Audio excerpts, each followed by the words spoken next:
What is going on, everyone? Let me know if you can hear me. Let me know if you can see me. Um, we actually might be okay. So, roster, Ambi, I see you all. Y'all are gonna really not like me here because I wanted to start on time. Well, the time I put in there at 8:15.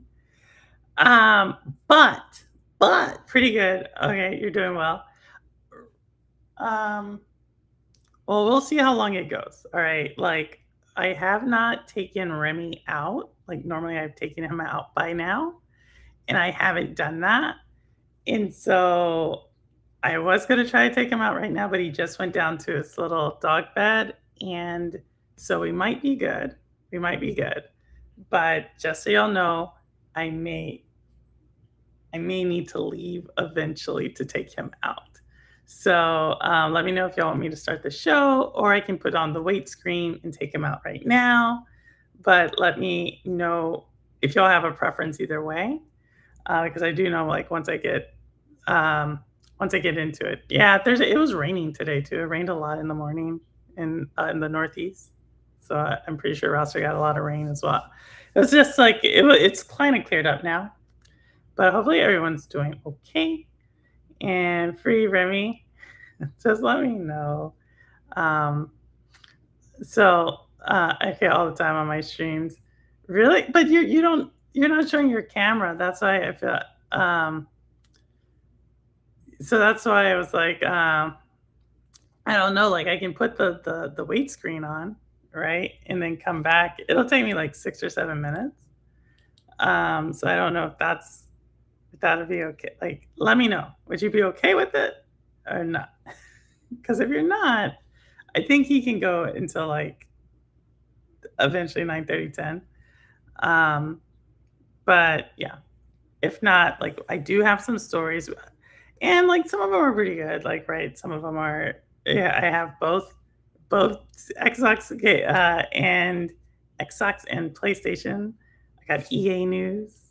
I have Warner Brothers Discovery. I meant to talk about that one last week, but we got some more updates this week. And then I got like some more fun ones in there as well, and some not so on. It's all good. All right. If it's all good for y'all, I'm gonna put it. Give me 7 minutes. I'm gonna put on my little like go away screen, and then we're gonna come back. Okay. And then if some of y'all leave or whatever, totally no. I totally understand. But give me like 7 minutes. All right. See you soon.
Okay, can you all hear me?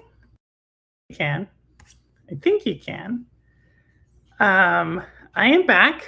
Thank y'all so much. Oh, we got gifted. Gun Surgeon. I haven't seen Gun Surgeon in so long.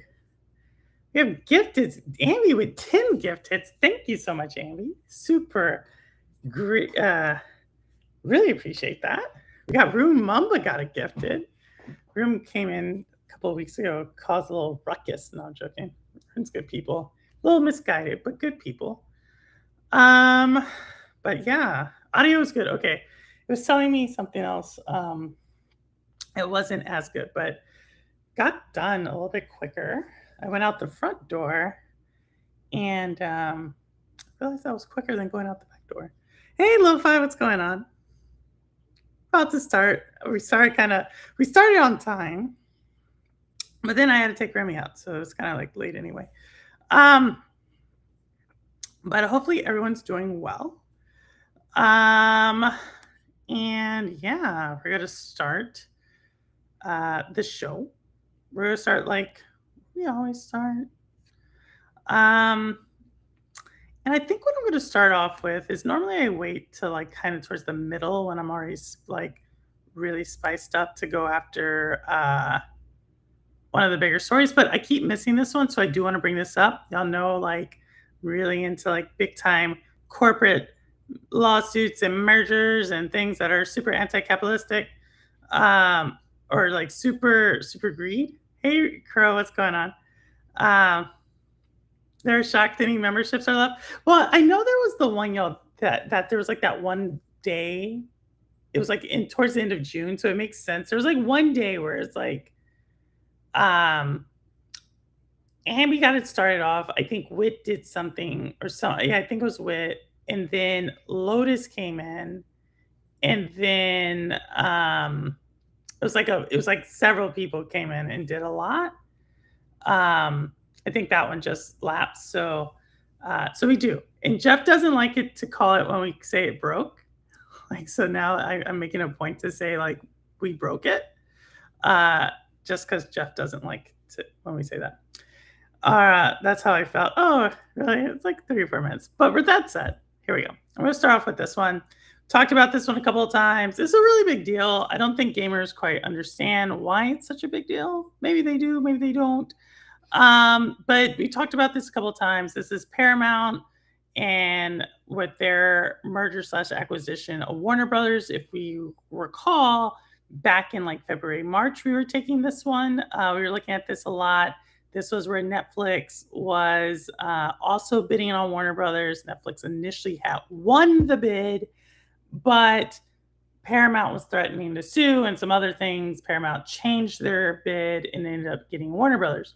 At the time, I thought it was a stupid deal just because the amount of debt they were going to take out to get Warner Brothers was extraordinary.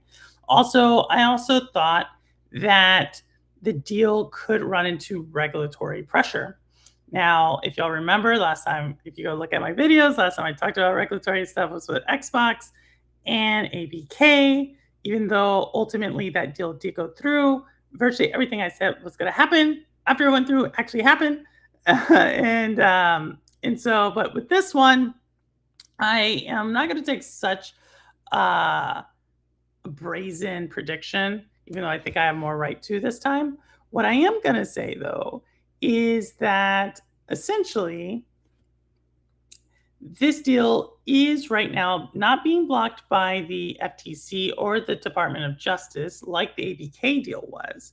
This one is actually being sued by several states, namely California is leading the charge. Several other states are also joining in, to include Oregon, to include New York, Illinois, like the gang of those types of states. As opposed to saying broke, but I could be wrong. Seems like the same thing. Oh, really? Oh my goodness, just great people. But with that said, the reason why this is really interesting is because the deal has technically already been approved in the United States by the FTC as well as the Department of Justice. So they've already cleared the hurdle that the Microsoft ABK deal kind of like ran into. So they've already cleared that. What's happening here are the states are saying, like, hey, we have internal state law that says this is anti-competitive, and namely California really has some strong ones. New York has somewhat strong ones, and they're now telling the federal judge to say, like, you need to stop this because this runs afoul of our state law as well as runs afoul of federal law, and we do not think the agencies did a good job. Right, meaning they do not think the federal agencies actually vetted the deal like they should have. So this is really interesting because a lot of people would think like the federal agencies are like the last word in the deal. But if you recall, just like we saw with the ABK deal, who was actually suing to stop the deal? The people suing to stop the deal was the FTC. And they were saying like, hey, based upon the laws of the land, we don't think this deal should go through. This one, it's the states who are now saying it. And so it's going to be kind of interesting because I think the states do this deal is a little bit more egregious. Um, it also has some other implications. And one of those implications is, and Audi brought this up, or Rain brought this up, formerly Audi, that because of this deal, um, if it doesn't close by September, hey, Simpleton, if it doesn't close by September, um, Paramount owes like almost $700 million every quarter. This deal doesn't actually go through. So the states have definitely won a pretty decisive. I would say, like, just by them delaying this deal until June 2027, that's going to put like another $2.1 billion on the books of Paramount. We already have said that Paramount is kind of running broke. And one of the big things why these deals fall apart is because of like the economics no longer matter, or sometimes it also has to deal with just the synergies you were originally going to realize if you could close immediately, uh, you're no longer going to close, right? So we're going to talk about another deal that is about to close. But as far as this one, I think this is on very shaky ground. I've always thought it was on shaky ground. I wouldn't be surprised that in like 3 to 6 months, we do hear Paramount trying to back out of the deal somehow, some way. At the moment, I would think it almost gets cheaper to back out after a certain time because the breakup fee is roughly 7 billion versus what they're already going to spend 2 billion. So you're almost saying you're going to waste 5 billion. But hey, billionaire sons know how to be a billionaire son. That's how I look at it. The government is your friend. Oh my goodness, that's a deep statement. The federal government is very corporate friendly and consumer hostile. Well, I would say most of society is. Like I definitely if the little person versus the federal government, usually the little person is going uh, to lose. Um, but we can talk more about it. 10 minutes of penalties is crazy. No way it's fiscally viable at that. I mean, simpleton, you never know. I am curious what this looks like, especially if the midterms, one of the houses of Congress flips.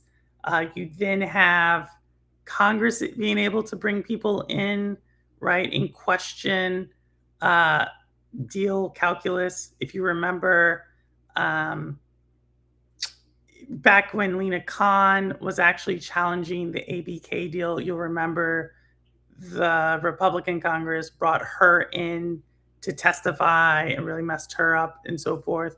You could see some similar pressure being put on the federal agencies that really starts to weaken the case that they're going to try to put forward in front of the federal judge, which is essentially, look, we already got approval by the DOJ and the FTC, so you should let us get through. But if Congress starts to put pressure on those agencies, it kind of weakens that as a piece of evidence.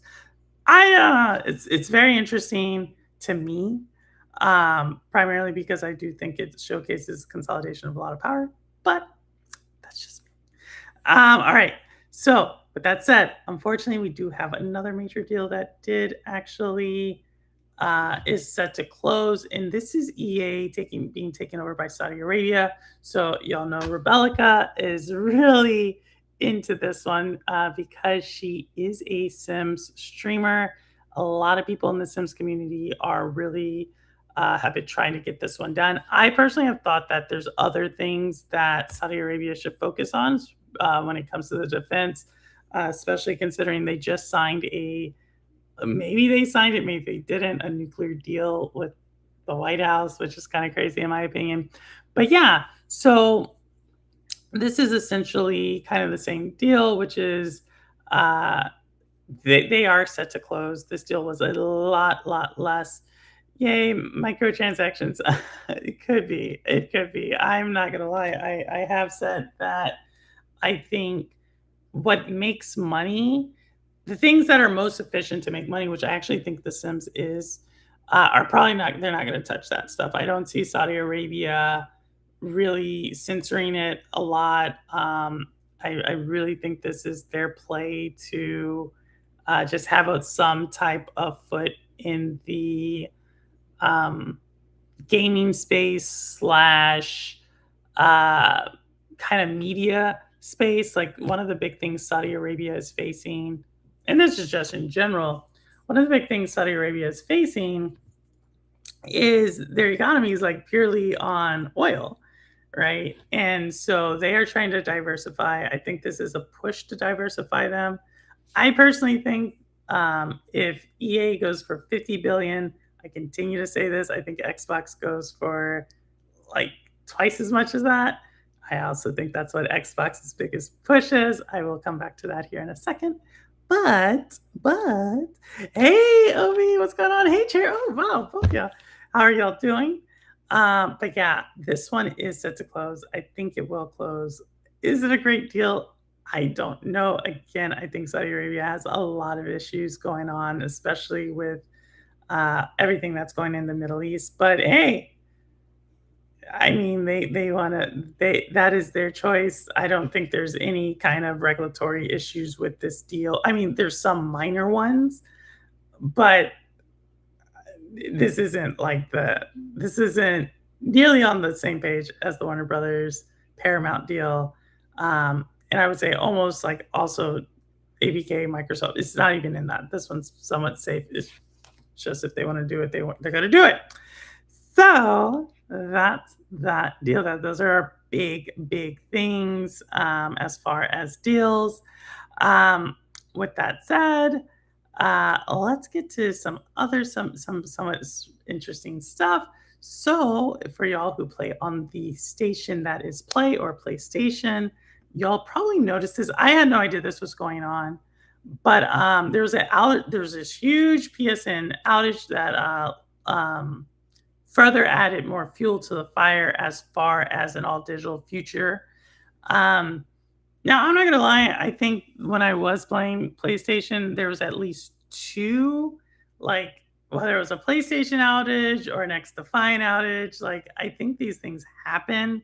I think and I'm not trying to be, like, apologetic about it, because I think outages do suck. I also don't know, like, necessarily what it I don't know. Let me know. Is this something that really to you all is a big deal as far as like not the outage? Obviously, the outage is bad, but is this something where y'all feel a little bit more hesitation with an all digital future? And here's the reason I asked that question because we've seen the numbers, and we're going to see more numbers here in a second. That roughly 90 to 94% of game purchases are digital.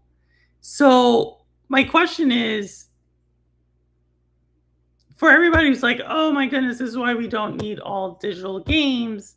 It's like, yeah, but unless you're like that 6% who don't buy digital and only buy physical, you still would have had this. You know what I mean? It's not like we have some huge number of people who are buying physical. But I get it. There is like roughly 1 in 5, 1 in 20, 5% to 7% of the population who still buy physical, but I would be wondering how many of those are actually physical pure buyers. I know I threw out a lot of like random numbers there. Um, but ultimately my thing is like, okay, like for all the people who are upset about this, like, did you all have your games on physical? And therefore you could be like, look, this is why I no longer have to play. Does that make sense? Like, or I don't know. Like, I just feel again, this argument is valid, but it's not like here's a great one. Here's a totally great one. So anybody who was alive pre-cell phones, okay? So I don't know. If you're alive pre-cell phones, please raise your hand.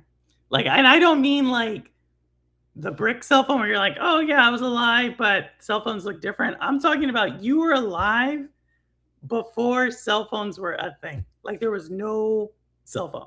Okay. Like maybe there was something in a car, like a limo you would have saw, but I'm talking like purely alive back then, right? If you remember and you had grandparents or you had your especially your grandparents, because I feel like those are the ones who were all about this. When we went from you pre-alive, pre-beeper, I remember live pre-beeper as well. Um, but if you remember that time when cell phones were becoming a thing or digital, this is actually even a better one. Digital phone numbers were a thing. Like, right? Like if you talk to like really older people, there is a certain like I don't even think you can get on these plans anymore with your phone company, but there are still people with like a land phone line that uses a copper wire, right? Some of y'all have no idea what I'm talking about. Some of y'all know exactly what I'm talking about, which is like the phone that like is not digital. It's like a hard wire, copper wire. There are still customers for AT&T, uh, whatever Verizon, like Bell, whatever, became. I had a cord phone. My Gma had a rotary phone. Like yes, but the way you get the signal right, it's a copper wire, right? And there are still people who use this phone plan. It is extremely expensive right now. Like if you try to do it, like it doesn't make any sense. Like they like in order to have like a hardwire phone line, it is like 3 times the cost of a regular phone line. I don't even know if you can still ask for it as much as you had to be like grandfathered into it. But I bring this up because the people with hard, like if you ask them, why do you have a hard wire phone, like a copper wire phone? What they'll say is, hey, copper wire, because it's a lot of times under the ground, they'll say it doesn't go out during a storm. So there's like times where like the entire house, I always thought this was like a really interesting thing. There's times like where the entire house would lose power, whether it was a blown fuse, whether it was a storm, whether it was like something with the power transformer, like somewhere else, like the entire house would lose power. But the phone you could pick up and it had a dial tone. And so the argument, and I still remember this argument, right? The argument back then was essentially, uh, why are we going to go to an all digital like phone future? What are you going to do during a storm? Right. And sure enough, like the first times like a storm hit and people couldn't call and or like you were in like a tropical storm and the only people who could call in were the ones with the wire, like the copper wire. Like this is the reason why we have the copper phone wire. MCI Sprint, yes, that's one of them. Um, and and so like they were right. Like it's not that they were not right. And it's not like I would say probably several times a year, there are times I cannot use my cell phone for whatever reason. You know, like there are times where I'm like, whatever, like the call just drops randomly or the signal's down and I have to be like, why is this not working? Right. And now it's even to the point where I'm not even sure if I'm calling via Wi-Fi calling or from my plan. There's like a lot of problems with it. But the main thing is like the copper phone wire, right? You can't take it anywhere. So there's always trade-offs with this, and I totally hear I guess, like, when I bring this up with the PSN network being down, it reminds me of these, like, things. Like, yes, am I saying, like, in all digital future, which, by the way, I don't necessarily think that's what's gonna happen. Like, I think PlayStation's not gonna support it, but I think there's still going to be collector edition physical games. My thing is still, like, is going digital not going to have its issues? 100%, it's gonna have issues, right? But I continue to say, I think physical still has its limitations that are discounted in a lot of these arguments. I can't quite remember. Oh, you're okay, Roster. You're okay. And so that's where I kind of like come down on this argument is that I think it's gonna have issues. Like I think those are valid issues. Um, at the same time, I wonder how much of this is a relic of the past, right? Especially when I see kids playing, you ask them what games they're playing, and you ask them about physical. Actually, you ask them about like a console, they're like, "What?" A lot of times they know what a console is, but a lot of times they're asking about like their gaming habits are very different, and what they consider a good game is very different.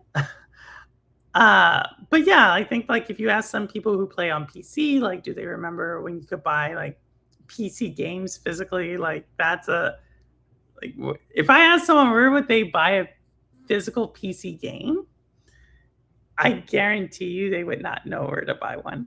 You know what I mean? Like for the people who were alive during that time, it's like, yes, you would buy a physical PC game, most likely at what, like Office Max, Office Depot, Best Buy, like that's where you buy computers or is where you would buy that type of stuff. So, and not at your Funko Lands or Game Pass. But that's like a thing. Like it's some people don't have that memory and don't remember that. But yeah, I heard that digital games aren't available in some countries. This is true. This is true. Um, and I think that is that some of that has to do with law, right? And some of that has to do with just how many gamers are in those countries a lot of times. Like anytime I hear, and I think we do have some people who come through, and like Crazy Louis is a great example, right? Crazy Louis would be like in the Dominican Republic. He can't buy digital, right? He'll be like, oh, I can't buy digital. But I guarantee you, Crazy Louis has digital games in the Dominican Republic. Right. I think there is something to be said about those are like what are the rules and then what are the enforceable rules that PlayStation does. I'm not saying it's perfect. I'm not saying it's a perfect future. What I am saying though is if anything, maybe this puts pressure on the companies that want to do a all digital storefront future. Maybe it puts pressure on them to actually open those storefronts in other countries, which we don't know. Maybe they don't, maybe they do. Um, Ultimately, I still think like if that's the way we're going, I look at it similar to the copper phone line conversation, which is like, yes, there's some people who are holding out and still want it and are like, I still want my copper phone line because you never know with Armageddon. Uh, but I'm like, okay, like I get it, but if that's I guess for the phone one, it was a little bit easier to do cheap. Eventually became cheaper just to get a digital cell phone or digital phone or Wi-Fi calling phone. I'm wondering if like if there is truly a market of people, I continue to say this, if there truly is a market for people who are like, I only want to buy physical, that market will exist. Because 6 to 7% may not be a large number for Sony, but that is a huge number for other people. And, but, for those who are holding out hope, and if you want to join the cause, the physical PC games that came in huge boxes and only had a disc or one CD, you remember exactly. You do remember this time. You do remember. And sometimes the CD was not, it was like already scratched or stuff because the box wasn't, it's not like a game today, right? It's not like where you go and you buy a physical game and it's, like, shrink wrapped, and you can tell, like, no one opened the game, like, it has its plastic cover and stuff. Like, back then, like, it was like a box. It wasn't even shrink wrapped. It was like a box that was, like, taped. So, sometimes you could get the game and something was wrong with the game.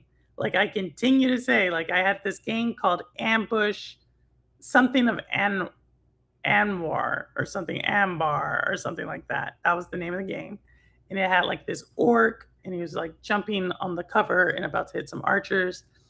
That game, it was on a floppy disk, and it had a virus, like, on it, like, straight up virus, like, that didn't, uh at the time, like, it really messed everything up, so, that's what physical was.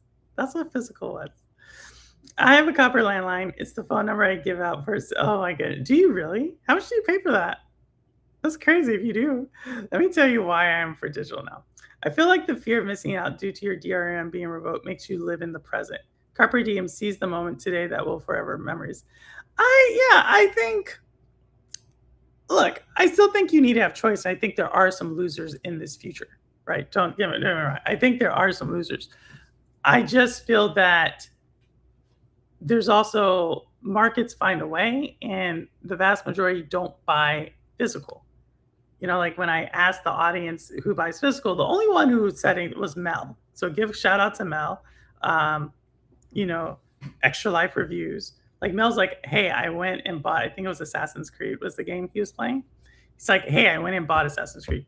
And I bought it in physical. I bought the disc drive in physical. So what I'm gonna ask him now is like in about 6 months, next time, whenever, I'm gonna ask Mel, like, how much did he actually use the disk drive and how many other physical games did he actually go buy, right? And if he's like truly like, yo, I just continue to buy physical, then I'll be like, okay, Mel, like you're solid to the cause. But I think there's a lot of people who are just like complaining. I think that's what it mostly is. They're mostly people complaining. Physical discs won't work these days without internet and servers allowing it. No, this is true. Yeah, this is true.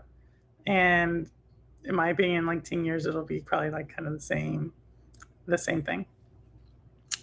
All right, but for those who are still holding the line, there is a boycott, a boycott that's happening, and the boycott is essentially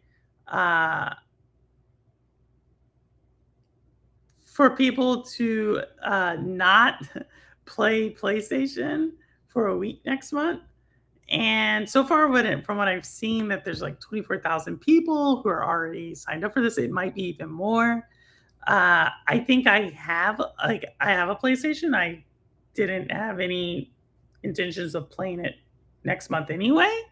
So I guess I'll be part of it. Woohoo, boycott. Hey, Daytona. But yeah, for everybody who's like down for the cause, like there you go. Boycott. I don't really know what this proves. We'll see. Maybe it'll be like PlayStation will be like, oh, we hear you, and so forth. For some reason, I feel like this was a big thing earlier this week, and I already don't hear anything about it.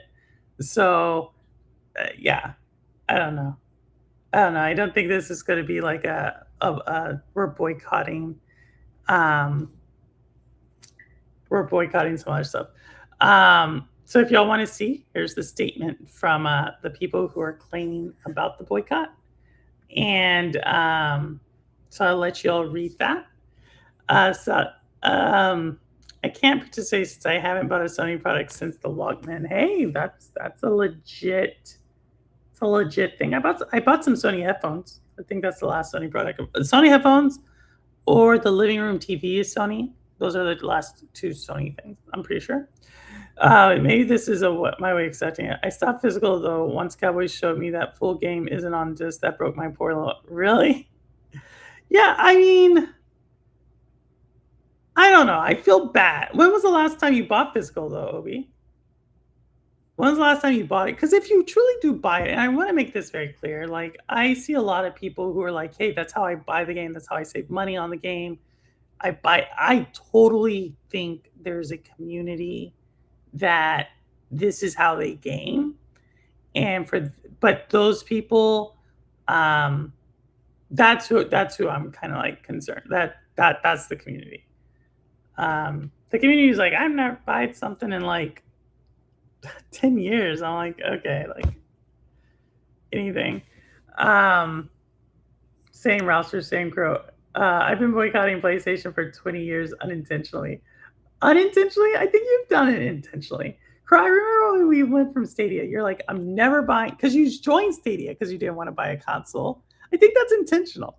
And then when Stadia shut down, you're like, "I'm getting a PC." I feel like those are intentional choices, no? Um, did y'all talk about how the Xboxes weren't working oh, we're getting to that one, we're getting to that. Um, hey, Rebecca, we did talk about EA for Rebecca if she's here. And said boycott. Sorry, took so. Oh, Obi, since we're talking about fighting games, and y'all can continue to read that. I can post. We'll have someone post it in the Discord if y'all want to be part of the boycott. But I wanted to. The one game I did not showcase was one of the most looked forward to games of 2026 for me. It released last week. It was the Avatar fighting game. So if anybody out there played the Avatar fighting game, please let me know how it went. Um, just because, yeah, I watched Avatar one time. I thought it was an interesting concept. But yeah, Avatar fighting game launched last week for $29.99, and I just want to see if anybody actually picked it up. Usually, I'm the top 20, the top 26 for 26 games. Like I usually have that in my mind when they're about to launch. With the exception of Mario Kart, last year was about last time. Oh wow, you bought Mario Kart physical? Wow, I didn't know that. I didn't know you bought it physical. That's a fair statement. But I didn't buy an Xbox either, so I was boycotting consoles, not necessarily PlayStation. Yes, yes, yeah. I get it. But I feel like it is still a form of like it's like a derivative boycott because your main boycott is consoles. So in fact, then it becomes you're also boycotting PlayStation. That's what I meant. I feel like it's an active thing, though. That's all I'm saying. I think it's very intentional. The Last Arena or Blue Aliens? The fighting game? It was the last Avatar, um, the last Airbender. I thought they came out with a fighting game. I thought they did. Um, so yeah. Uh, but, we keep having stuff. Hold on. We're about to get to the PlayStation one. All right, we're about to get to the Xbox one. Here we are. Are we here? No, we got Double Fine stuff. Are we here?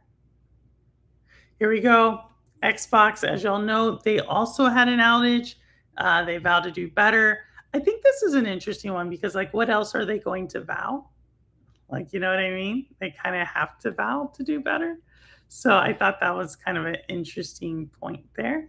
That, like, what would they say? Like, that's the way things are going. But for everybody, Xbox also had an outage. There are conversations where people were saying that they could not play their physical game during the outage. I am curious about this because I'm like, how would that impact the Xbox? Like, I looked into this. So if some of y'all know, like, yes, there was an outage. I tried to play my physical Xbox game and I couldn't. And this is like a game I normally play. Please let me know because the conversations I was hearing was like, Xbox outage happened. I couldn't play my physical game. And then you ask them, like, what was the physical game? And they would give you some weird, like, I couldn't play, I don't know, Assassin's Creed on the Xbox 360. And normally I can play it on the Xbox 360, but it has to be on a Thursday. It's like some weird combination that's like, well, okay, like, are you normally doing how often are you doing this? And so yes, but please let me know if this impacted you if you have physical. They did come out with a fighting game. Haven't played it though. Boycott Xbox. Are you Daytona going all out? I think are giving a year one DLC free or something like that. I'll say I didn't notice at all because I've been playing hella racing games lately on my laptop. Ooh, on his laptop. I haven't used my Xbox in like 5 days. Is that a long time or a short time? I haven't. I don't even think I put eyes on my Xbox in 5 months. So uh, that is that. Um, take it for what you will. Take it for what you will. But I do want to talk about the Xbox One. So it's down. But you want to know what also is down for Xbox? This one came out. We talk about the intersection gaming and business, and we try to like make some bigger conversations about society and so forth and so on. We're gonna give you one of those right now. And that is Xbox revenue dropped to 1.7 billion last year. Now, this was anybody who had been following Xbox and how much the revenue was dropping year over year would have saw this coming. This does represent roughly 7%. The question I have with this is how do you reverse this, right? And this has kind of been my ultimate. I think this is the conundrum that Microsoft is facing right now. Is how do you reverse it? I don't know. Like, right, I think this is when your revenue is dropping and to maintain profitability, usually you cut costs. This is what we're seeing year over year. They're cutting studios, they're cutting devs. They're taking, if I understand correctly, they're taking Call of Duty off of Game Pass day and date, which in a weird way, they dropped Game Pass, the price down. So there is some like small cannibalization there.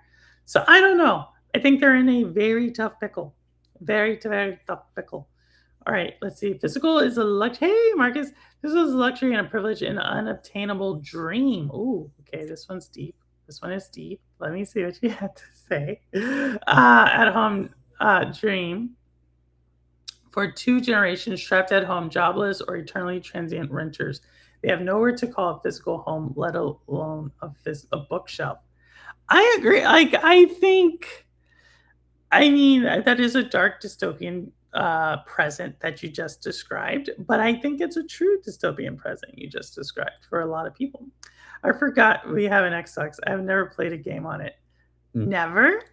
We would have to ask Granite this. Never? Have we played it? Oh, I don't know. You would all know, but yeah.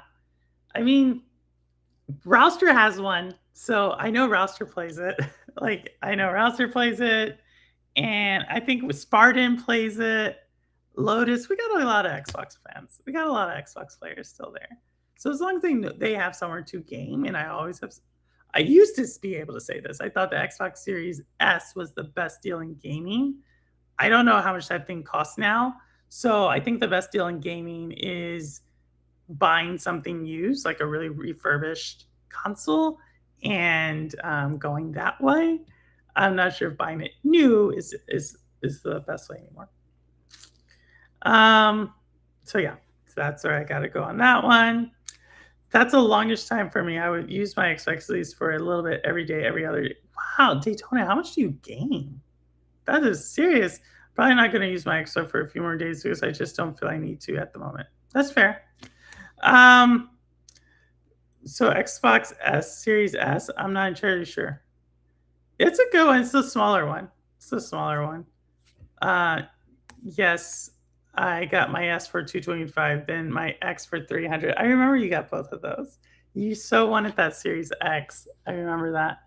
But yeah, I think those are bad. Those are both really good deals, like used, which again, I guess cuts against my all digital future because can you buy used digital games? No, you can only buy physical games, right? So more to see what that market actually looks like going forward. When will you see price drops on games? I don't know. Like, I don't know. I think there's a lot there. And again, I see parallels between the movie industry, the book industry. But again, the argument could be made that Sony's not even going to support it, which it's kind of interesting because Sony's one of the last people supporting physical movies. So I don't know. I don't know, but we'll see. We'll be following for sure. All right, all right, all right. So we talked about drop in revenue, which we just talked about. Again, I continue to believe Microsoft is eventually going to spin out Xbox to the highest bidder, and we shall see that eventually.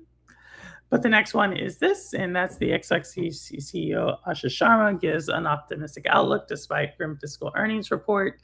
One thing that I will want to go listen to the call on, and this is the second year in a row that Xbox has been like the black mark on Microsoft's earnings. Again, when you put in the fact that they lost 7% last year, they're technically dropping the price of Game Pass. Arguably, they've lost subscribers to Game Pass. They're going to now be charging full price for the game on Xbox Day and Date. They've pushed so much of their fan base to PlayStation, to PC. Now you're going to have potentially Call of Duty launching roughly a month before. And whoever's a Call of Duty person out there, Decoy or Jack of all trades or someone, I believe they're going to be launching Call of Duty roughly like a month, if not a few weeks before. Maybe it's a little bit more than a month before Grand Theft Auto. So I think this might be, it could be a good year for Xbox actually. Grand Theft Auto could lift their sales, or it could be not so good if Grand Theft Auto, if more people choose to play it somewhere else like PlayStation. So more to come on that. Price drops that are doing A/B pricing, surge pricing on digital. Oh my goodness. I've seen, I hope there's not a surge pricing. That just seems like that's kind of weird. The A/B pricing, I have seen that. Now, my thing on A/B pricing, I think A/B pricing, from what I saw, is like instead of getting 25% off, you could get 35% off.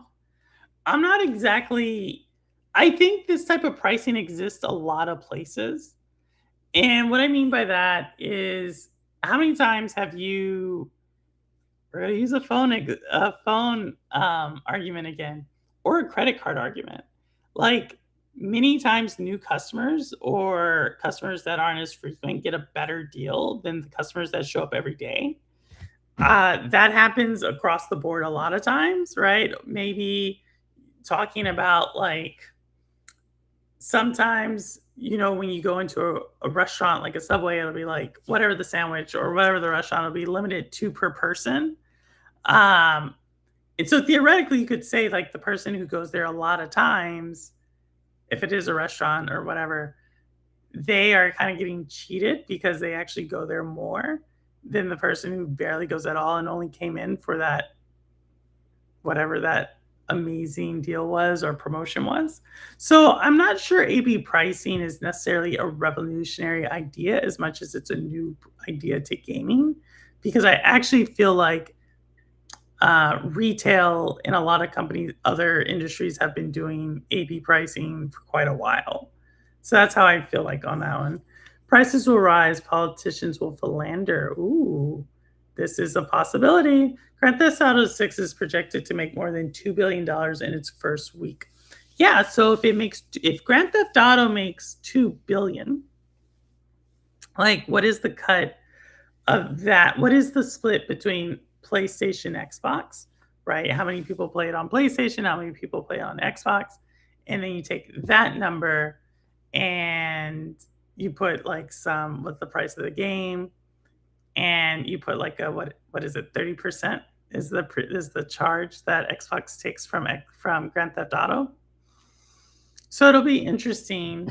It's going to be interesting just because it's like the largest launch in a decade, and Microsoft traditionally had, they're putting up Call of Duty right around the same time.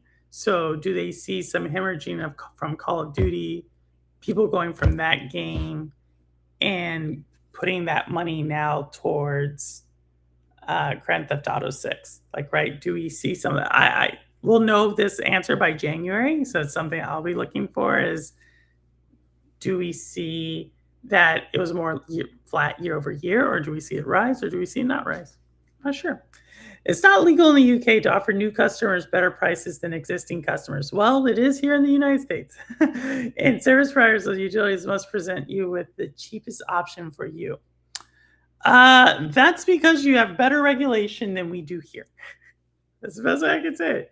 Israel made 1 billion its first three. Wow, that's a lot of money. Another $500 million then when Grand Theft 6 PC port hits. Wow, a lot of money.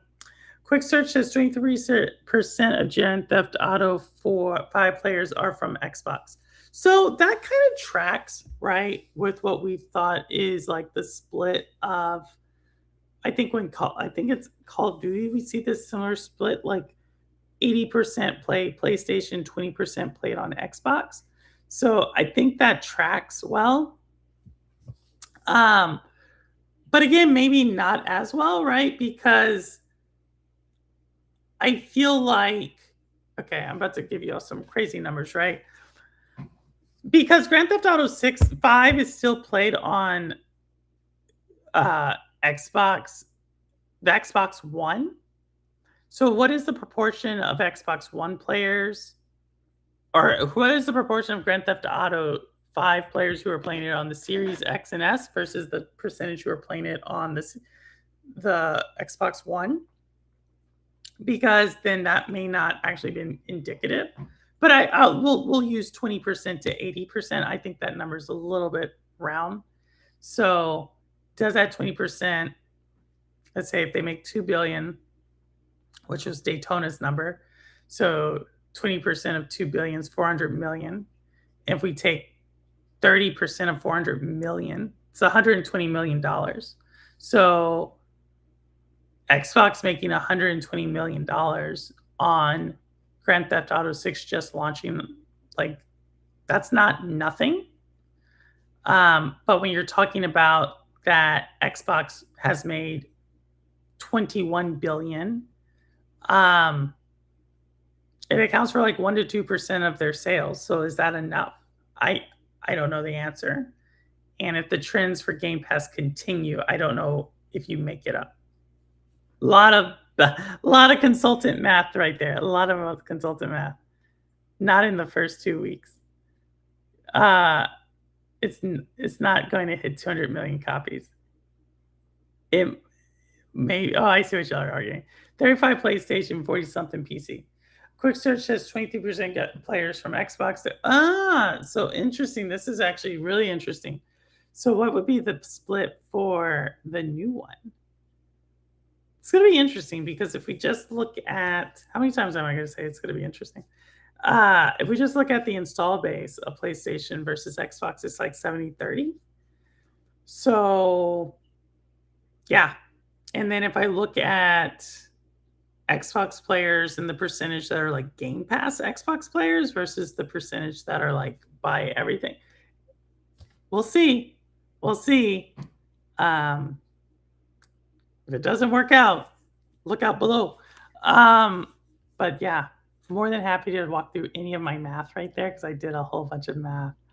But yeah, and we were just talking about Game Pass.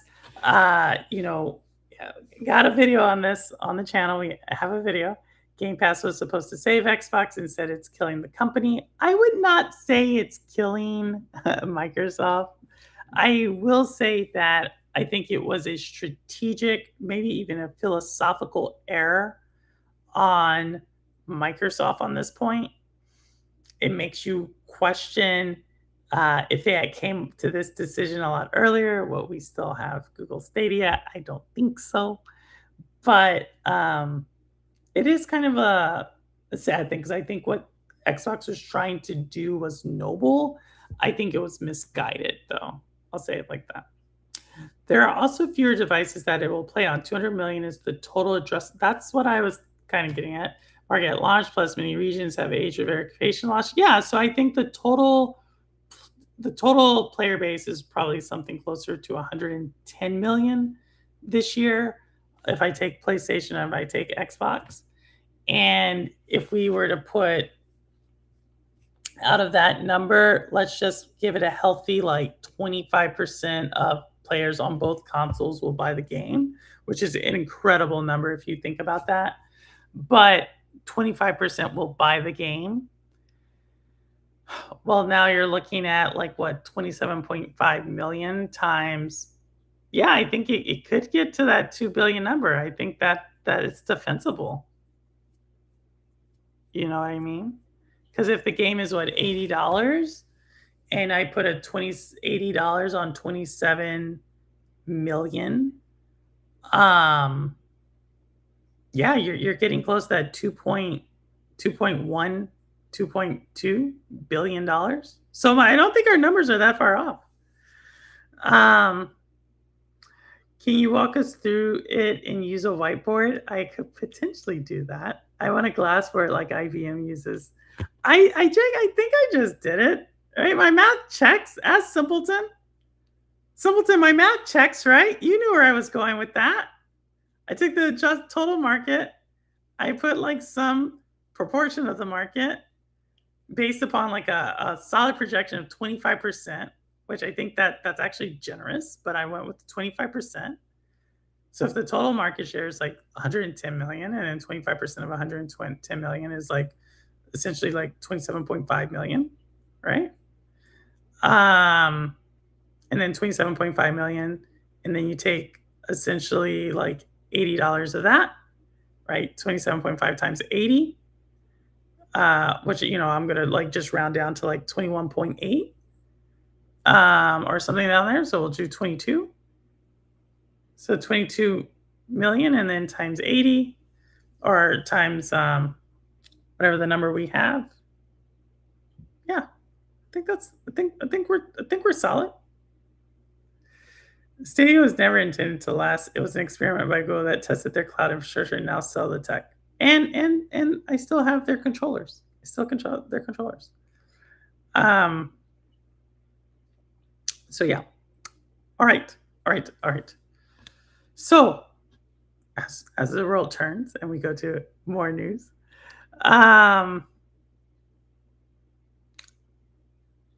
Xbox, we already talked about this. Stuff is going out.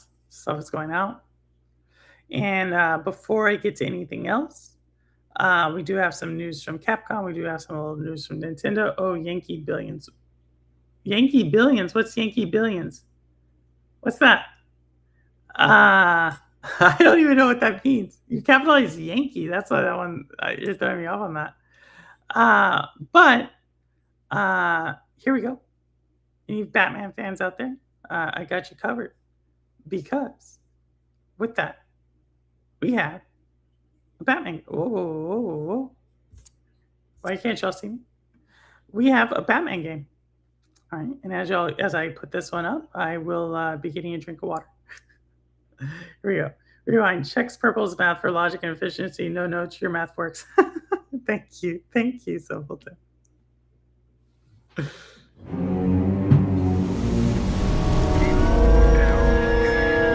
Gotham is sick. A poison spreads through its veins, rot in its foundations. The cops sworn to protect it can't see what's coming. I need eyes on the streets to scan the walls, piece together what they burned, diffuse what they left behind. Dig deep and root out these villains. Gotham depends on it. Chaos from every angle. Truth from only one. Batman, Caped Crusader Chronicles.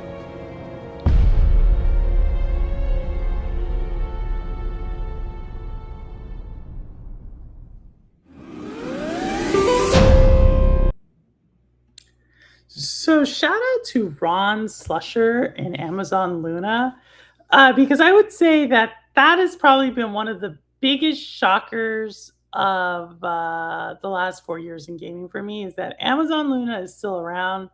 The fact that Amazon Luna has like this whole little intro thing, like or the outro thing that says like, "Oh, this is on Amazon Luna." I think that is kind of crazy. Um, but obviously it's working for them on some level because they're still investing in it. Uh, I don't know what to say about it. Like, we'll see. I have Prime. I guess I can try. Yeah, it works. I was excited for Batman until I saw Luna. More shovelware from Amazon. You think so? You think so? You don't think that was like an exclusive for Luna? Like you're not buying it's the exclusives? I'll try it, but I'm feeling the VA for Batman. That could mean a lot of things. Do you mean you're feeling the Veterans Administration for Batman? You feel like you're feeling the Virginia for Batman? Like I don't know what the VA is. Is like this like Spider Noir set in the 30s? I think it was a game, no? Spider Noir is a TV show that's based upon Miles Morales, right? That's where well, Spider Noir is a comic. I get it. I get it. But in modern consciousness, I feel like Miles Morales brought relevance to Spider Noir. Don't get mad at me, Spider. There's a lot of Spider-Man fans, so they're gonna be like, "No, Spider Noir is one of the most popular ones." Blah, blah, blah, blah. Okay, got it. I got it. But I most recently saw Spider Noir on Miles Morales. Okay. Yeah, the Cape Crusader comics takes place in the 40s. Ooh, my goodness. And the comic book aficionado pops up as Ambi uh, provides their expertise here. Alrighty. Another thing that just recently launched, and so this is one I have not seen a lot of people in the community talk about, uh, but it's surprisingly it's getting a lot of reviews from channels that like it's getting a lot of positive reviews from channels that I wouldn't think like this game, but it also recently launched last week. I did not talk about it last week. So again, I was slacking. It wasn't on my 26 for 26, I'll tell you that much. But a lot of people are saying they like it. So here we go with the other big release from last week. On the Spiralite Islands, treasure is yours for the taking. Enemies will get in your way, but you've got the tools to deal with them.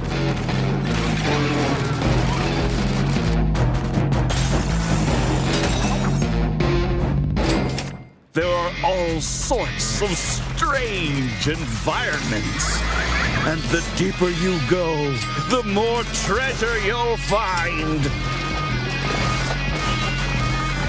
What else lies below the surface?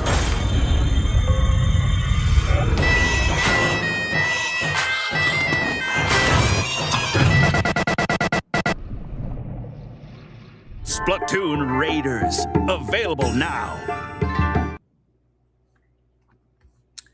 So that is Splatoon Raiders. Again, I don't know. I've never played a Splatoon Raiders game, but a lot of people that I follow were really up on this game. They said like they played it, they thought it was fun. You can jump in with a partner, and they say it has a lot of replayability. So if anybody out there is playing Splatoon Raiders, please let me know if that is like is that a fun game? Like is that something like that people want to stream? I don't know. Um to me I never really understood Splatoon, to be honest. Like you have paint, you shoot things, but people like it. People like it. I'm not a big Spider-Man fan, but I really like Spider Noir. Oh, that's interesting. And Josima, why don't you like? It's Nicolas Cage, right? You don't like Nicolas Cage? That's an interesting one to say because I feel like back in like the late 90s, early 2000s, Nicolas Cage had like a really negative reputation, but I feel like he somewhat repaired that. So I'm curious why you don't like him. Linz really likes it. Interesting. Well, Linz likes all of them. Okay, like when you bring up like a Nintendo game, like Linz probably between Linz and Chariot Man. Chariot Man's probably a good person for me to ask because I think Chariot Man's a little bit more. Uh, he's a little bit more discerning on the Switch first party, but maybe not. But those play a lot. Those two play a lot of the first party Nintendo games. Thanks, Amy. Good to know the season is done. I'll binge it this weekend. Oh, maybe I didn't even know it was on. Splatoon, yeah, Splatoon is it. But Rebecca, Rebecca, you read manga, right? I swear you were the one who was like, I read manga. Isn't that a comic? Or are you about to tell me? Because there are literally people when I talk about like comics, like the really thick ones, and they're like, "Oh yeah, that's a comic," and they're like, "No, that is a graphic novel," right? And it's like, "No, it looks like a comic," and they're like, "No," right? So is that? Am I sensing a little bit of like comic superiority here? Yes. So you do. So you read manga or whatever, the mega with the N in the middle. You read that, but you don't think that's a comic? How's that not a comic? I do like Nicolas Cage, but this sounds try-hardy. Oh, he sounds too try. I've only read X-Men.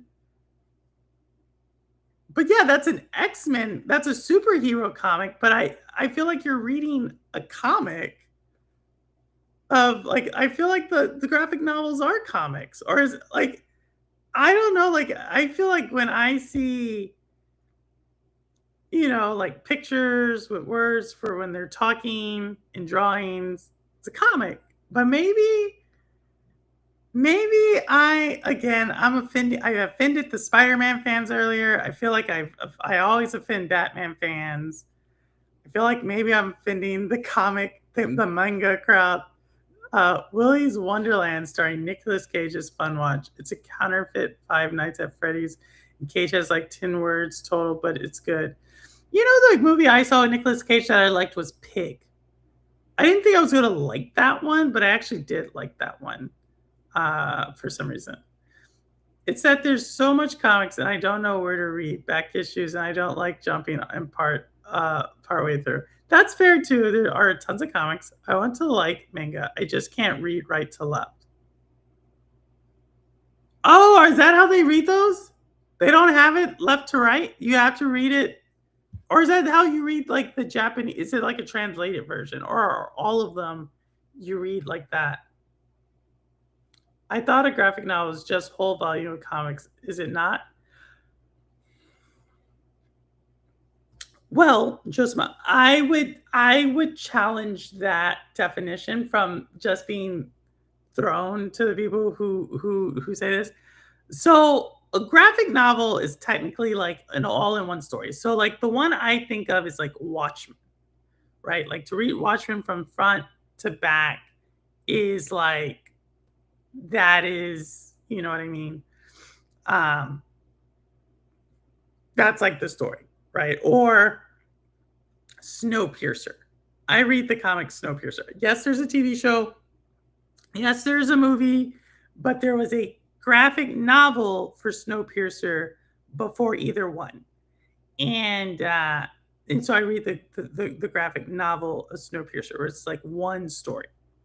And then there's like the collection of comics that are in like one book. I do know what you're talking about, but I wouldn't say that's a graphic novel. I just would say that's a collection. I forget. I'm sure Ambi has some term for these big books that have all the comics in them. I don't know what it's called, but yes, agree. Can be some translating manga. Hey, it's just they don't tend to mirror the panels when they translate. So yes, English goes from right to left. Wow, it's just welcome, welcome. uh, Mario Kart racing royalty here. It's funny. Isherus is like really. Ooh, has Isherus went up against like Scott recently? That would be a good race. I'm sure they went up against each other on Lenz's channel because Isherus used to be like one of the top in our streams. I saw a graphic novel, New Testament Bible once. What? What? I feel like that is. I'm sure that's. I'm sure there's some people that would love that. I'm sure that some people would just absolutely hate that.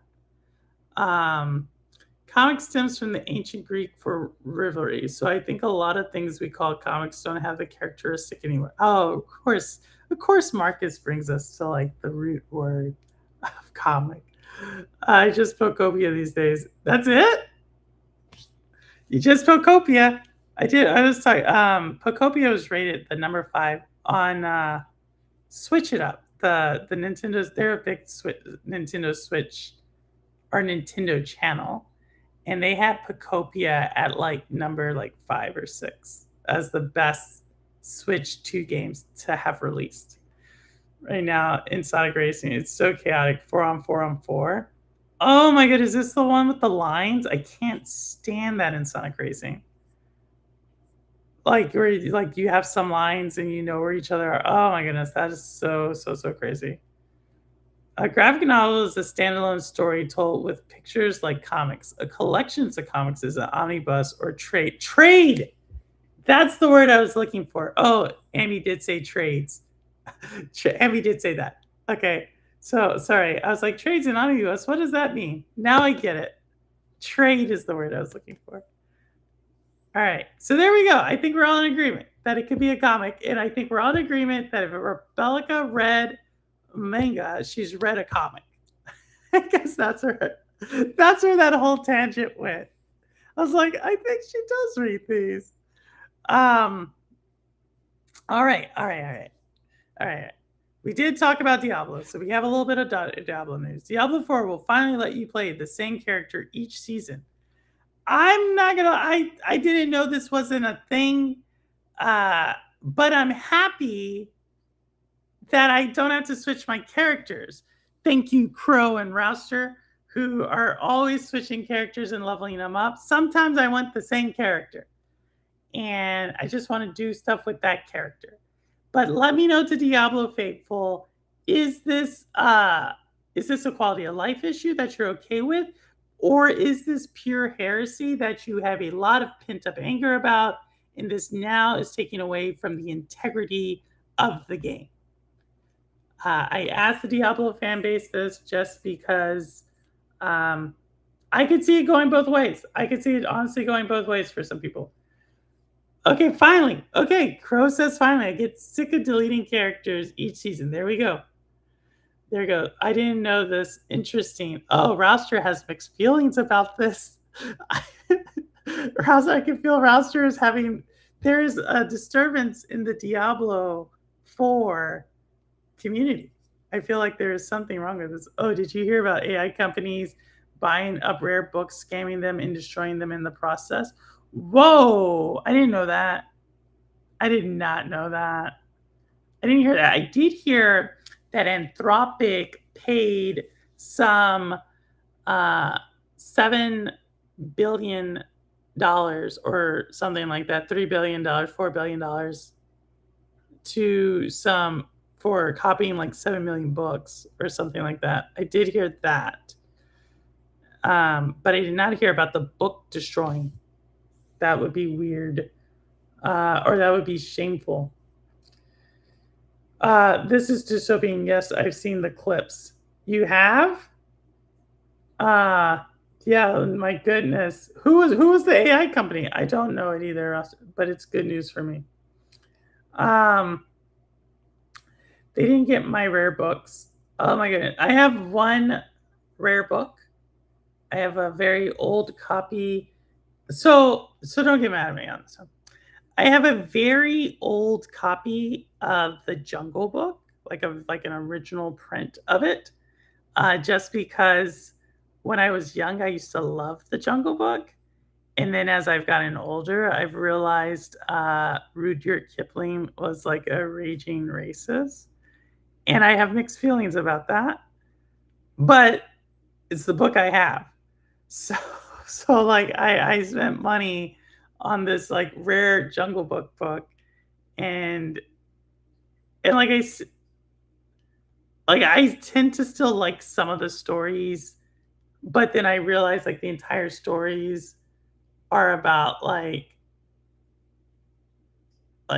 white supremacy. Like, it's kinda weird. If I just ruined the Jungle Book for y'all, you're like, I'm sorry, but maybe you should understand Rudyard Kipling, even though he wrote a really good poem about losing your dog, if you wanna cry and if you're a dog lover, you can read the Rudyard Kipling dog poem. But if you like the Jungle Book like I did, um, I don't know.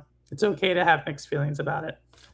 Alright, alright, alright. If y'all can't tell, that was like an entire therapy session right there. Um, let's see, just different. Although I do occasionally somewhat ruin those on my own.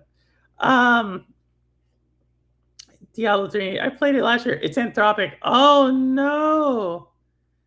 Anthropic is the one. So Anthropic was the one I read that was doing the stuff about the class action lawsuit. I thought Anthropic was the good guys. I'm actually starting to think none of these people are good people. None of these people are good people. So yeah, oh, the artist versus the art. But the art, but here's the thing, it's not even the artist versus the art. Like when you talk about what's the super like J.K. Rowling, right? Like don't get Zalick involved with this one. But like if you talk about J.K. Rowling, right? J.K. Rowling did not write uh Harry Potter to go after people of transgender experience. I am all over the trans conversation today. But yeah, she didn't write that for trans people, right? She didn't write Harry Potter to be like, oh, Harry Potter is killing, I don't know, the bad witch. I don't know what happens in Harry Potter, the wizard, and the wizard's a trans person, and Harry Potter is a good, like, I don't know, heteronormative person, right? She didn't write it like that. So you can literally say, okay, that's the artist versus the art argument. But with like Rudyard Kipling, he literally wrote the Jungle Book as a form of like racial supremacy literature. So it's like, I don't know if you can like the art the same way after you know that. Hey, geek, what's going on? Um, You have to do a critical analysis of his racism for his time. If he was extrovert racist amongst the common mind, then he was a racist. If he held the beliefs of the time, he was a man of his age. Yeah, but does that, oh my god, does that make it any better? Like, I don't, like, what would it, okay, so Rudyard Kipling, right? But let's use H.G. Wells and not like, oh, y'all know I talk a lot about H.G. Wells.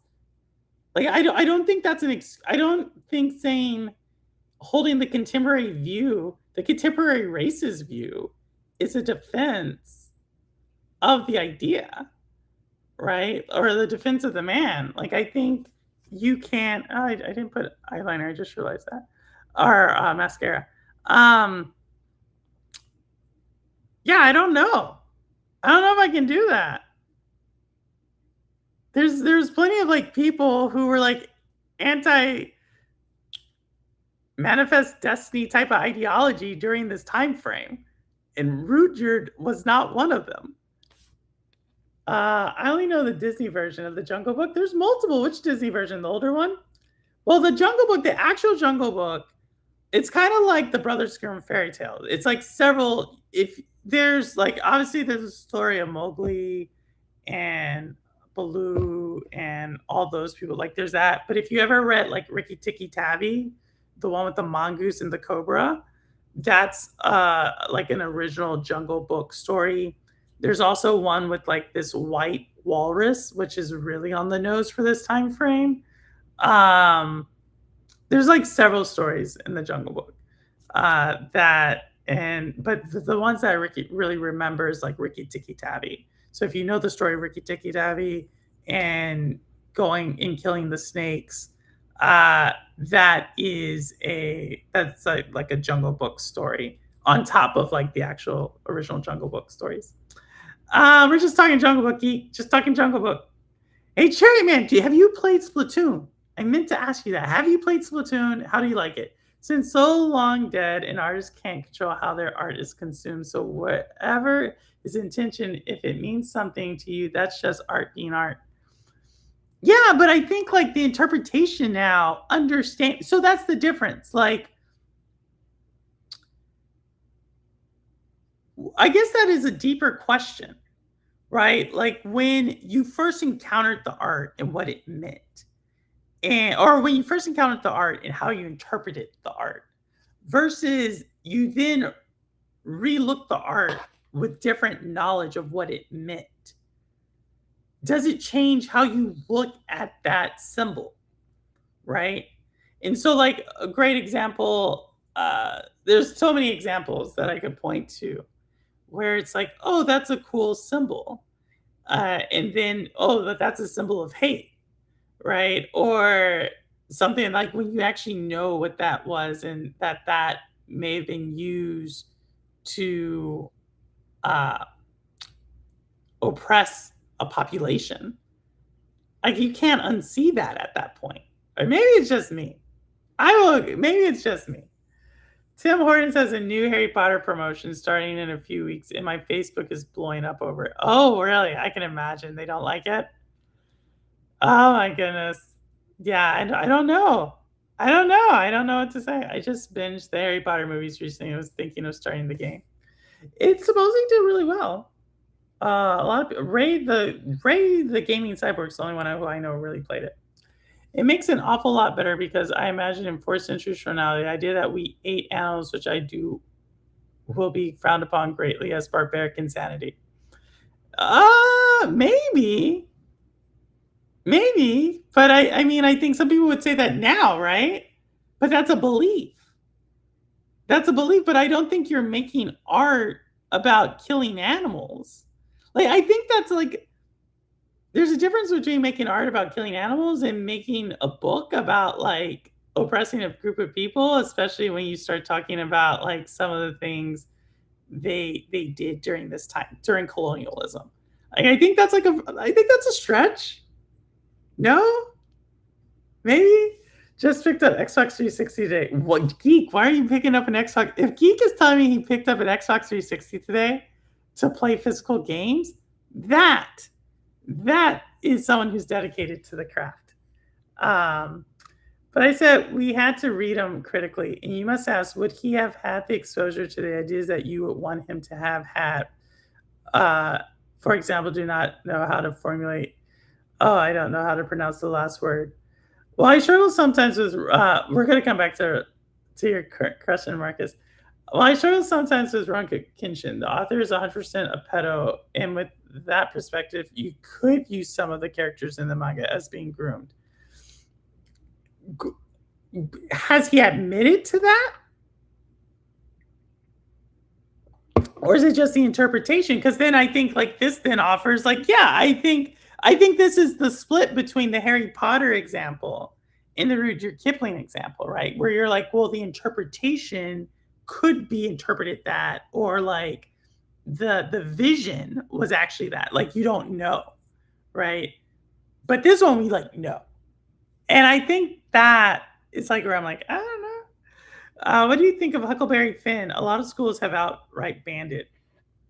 So Huckleberry Finn, there's actually a really good one that just came out by that's called James that won the Pulitzer Prize in 2024, and it's written by I forget his name, but anyway, it takes the POV of Huckleberry Finn's friend, black friend James, and from his point of view. And so I thought, depending on why Huckleberry Finn is being banned, if it's being banned because it takes like a very a certain viewpoint of the relationship, that's one thing. But what I've heard from a lot of teachers is that James kind of balances that out, and you can actually teach this lesson about like in hindsight versus you can actually do this thing. So maybe that's what we need with the Jungle Book. Maybe that's what you're saying. Or is that what you're telling me to do, Rebecca? You're telling me to write a different version of Huckleberry Finn, but one that gives a different lens. Ah, I see it. I see what you did there. You brought some opportunity. I like that. You made me flip it. All right, no worries, Roster. I'm vegetarian. It's hard to get all the nutrients you need without eating animals. One of the friends cannot absorb none. Interesting. I still have Theo Thong and many other R. Kelly songs spread across my. I would imagine Thong Thong Thong. He got arrested, but well, everything else about the series is great. A cookbook is an art form about killing and eating animals. And cookbooks are going out of like that is one like the entire cook media like has just like fallen out of whatever. Like cookbooks are I think still somewhat surviving to a degree, but like the Food Network is just like done. Like I think social media has just totally killed the cooking channel and the Food Network. And any other PBS cooking show that was coming on. I just think it's done. Just because the belief was more prevalent makes no less barbaric, especially since this particular belief style is still alive and well. Which one are you saying, Joshua? Let me see. We have 100 TV shows for butchery of animals. Marcus, are you a vegetarian, Marcus? Because if you are, I need to be much more critical. I try to be respectful to everybody's point of view. Just because a belief was more prevalent makes it no less barbaric. Especially since it's still like well. Yeah, yep, I read that. It's just because let me reread that. 'Cause just I think you're saying something really important here. Just because a belief was more prevalent makes it no less barbaric. Okay. I agree with that, especially since this particular is still alive and well. I agree with this. I agree with this, Josima. I agree with this. I think we're on the same page. Chilling bro working on a video. Oh, nice, Jerry. It's about to drop it. Pinterest has put cookbooks in trouble. Pinterest, YouTube, that stupid thing where you look up a recipe and people always comment on the recipe and they're like, we talked about this. Like you could literally have a recipe of like cereal. And it's like you need a box of cereal and a jug of milk.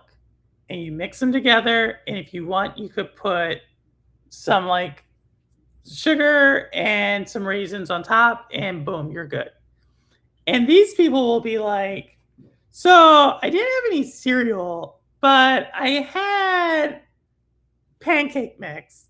And instead of milk, I used Jello.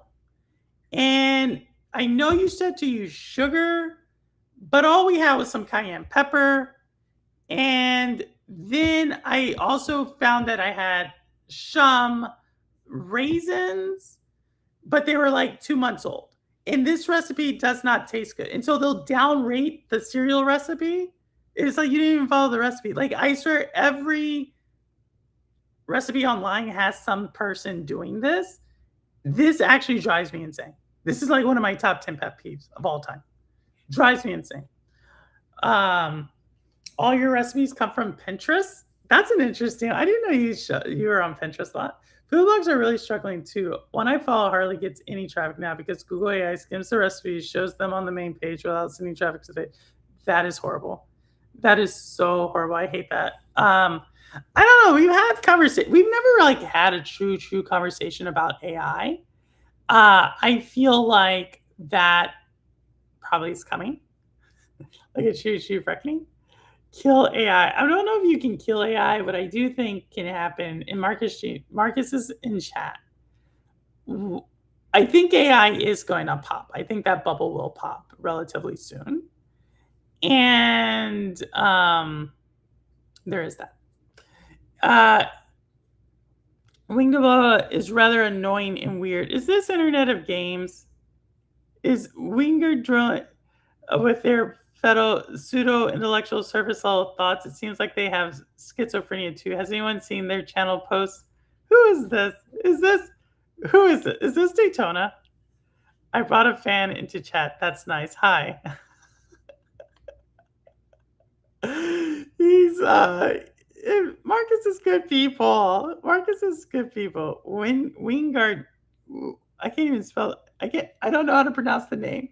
Cayenne pepper, jello, and pancake mix sounds like a fusion cooking. Don't do it. Don't do it. I don't think that would be like even remotely good. I mean, I can imagine someone in chat's like, well, what what flavor of jello? like I could see someone asking something like that. Like, is it the orange one? Are we talking like green jello? Like, which jello are we talking about? Which, by the way, I think all jello tastes the same. Like, and if y'all are like jello aficionados, I apologize. But to me, every jello flavor tastes the same. Like, I don't actually know the difference in the jello flavors. I think it's all food coloring. Again, that might just be my perspective on jello, but I'm pretty sure all jellos are the exact same flavor. One might suggest that ascribing clinical diagnosis based on 140 or so characters long posts in a chat would be more symptomatic of having a melody. Girl, what you always say is me. Because Daytona, I always feel like it's you. I always feel like it's you. I'm always like, is this Daytona? I'm always like that. Like, it could totally not be you. And I'm going to be like, is this Daytona? I combine 3 vegetarian ramen recipes to get one really like, and that's what I make every time. That's not too bad. That's a good one. I have it all typed out in my notes. Share it. Maybe we should create another channel in Discord on that. Recipe. I think we talked about this, creating a recipe Discord. We know the red jello is the best. It's all the same. It is all the same. It's all the same. I don't eat jello. It's made with gelatin. That it is. That it is. Hence the name Jello. All right. So I did want to get this one last one. You know, we meant to get this earlier, but ultimately the vast majority of Capcom games, which by the way, Capcom had a really good year. They released Resident Evil, did really well. Pragmata did really well. So Resident Evil sold about 8 million copies across all platforms.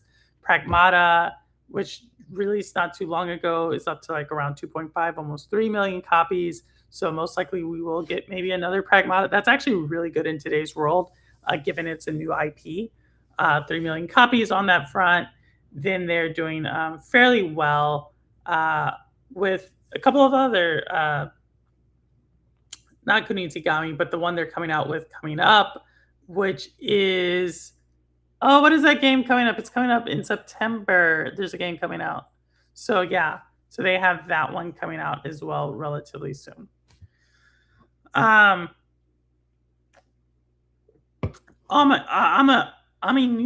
It's one of the games I'm probably going to buy too. Mushu. They have that game coming out. So Mushu is coming out. And yeah. So with that game, we shall see. We shall see. We shall see. We shall see. With that said, here we go. We got some other games. We're gonna do 2 of them back to back. We haven't seen this one in a while, but I wanted to put it back up there because it is a game I think I will play. All right, here you go. Mushu, yeah, it is.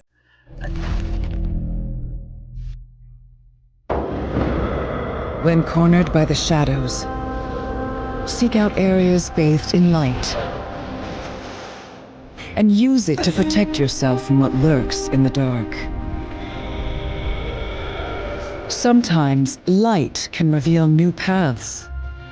With the help of Sophia's book and her mysterious sphere, you will face trials and solve puzzles. Bend and split the light to create colors like stained glass, and the sphere will become your key. Don't let the darkness consume you. Always look for the light.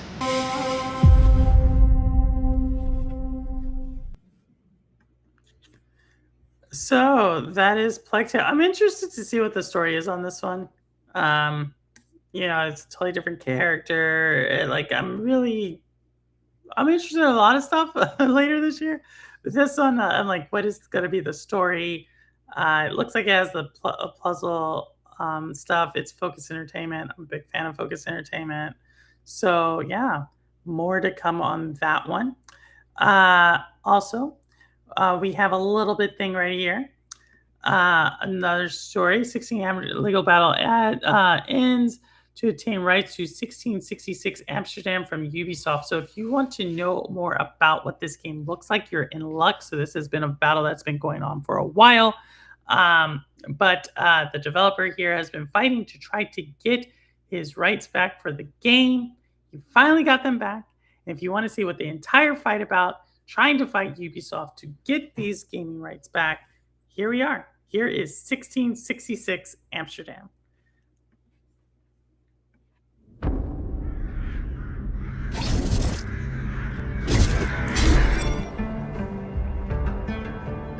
I was born to be the collector. To protect a world I cannot be a part of. Destined to be feared for what I am. It is my fate.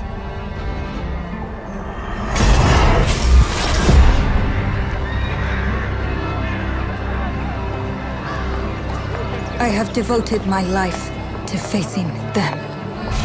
Those granted the power to raise souls. Those corrupted by their gifts. Tilting the ancient balance toward cataclysm.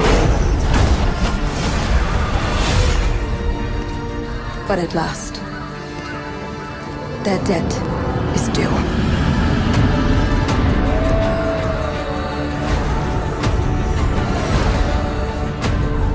Every choice, every breath has led me to this moment. As the moon bears witness, I take the first step. My time has come. I am ready.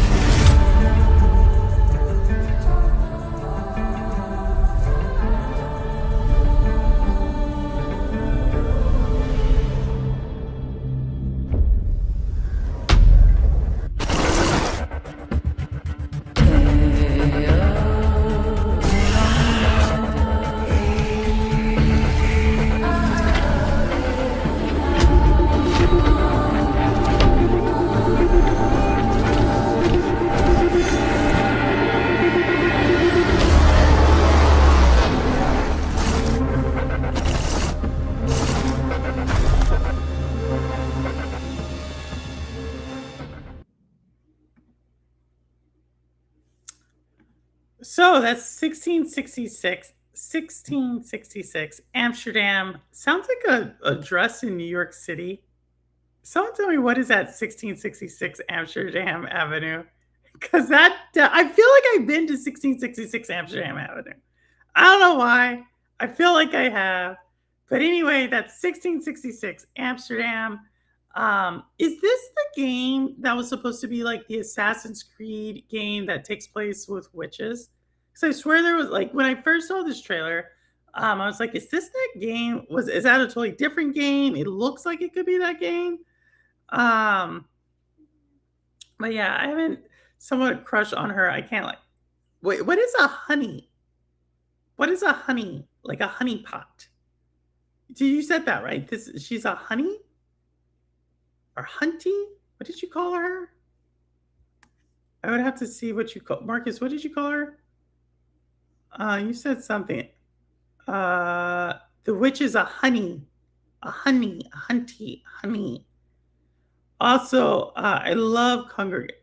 Also, mini clip in Y8 games. Interesting. You see, they make us all fighters in games, but in life, we're all wizards and witches. I don't think I've ever heard that saying before. But a honey pop? A honey pop? Is this some stuff? Assassin's Creed Hex is a different game. So So are we in like a witches? Are we in like a witches type of thing? Like we're about to now have all sorts of witches going around, like where we've been in a vampire world for like 10 to 15 years? Spider-Man Brand New Day sent me here. Spider-Man Brand New Day sent you here? Well, thank you, Spider-Man Brand New Day. Hey, Jeff Janak. We actually have something because someone was like, "Have you ever played this game, Purple?" And I was like, "I think I've seen Jeff play this game because I'm almost positive of it." But here is, and this game will be a day and date game for me. This is a game I did not have on my 26 for 26, but this will 100% be day and date for me. All right, here we go. Y'all are really curious, aren't you? And Jeff's like, what did I stream? I think I saw Jeff stream it. I'm almost positive I saw Jeff stream this, but here we go.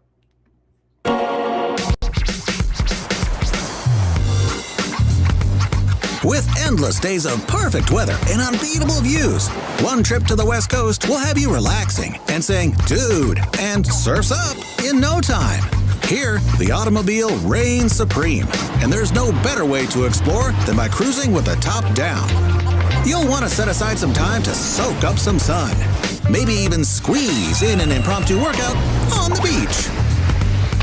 A must-do for every traveler is a trip to the wharf. Here you'll find fishermen hoping to reel in something fresh for dinner. When it comes to culinary treats, the West Coast food scene goes toe-to-toe with any other city. Stop in for a famous slice of pizza, or grab a whole pie, or 20. So the next time you're looking for an adventure, hop in the car and cruise through the West Coast. Safe travels!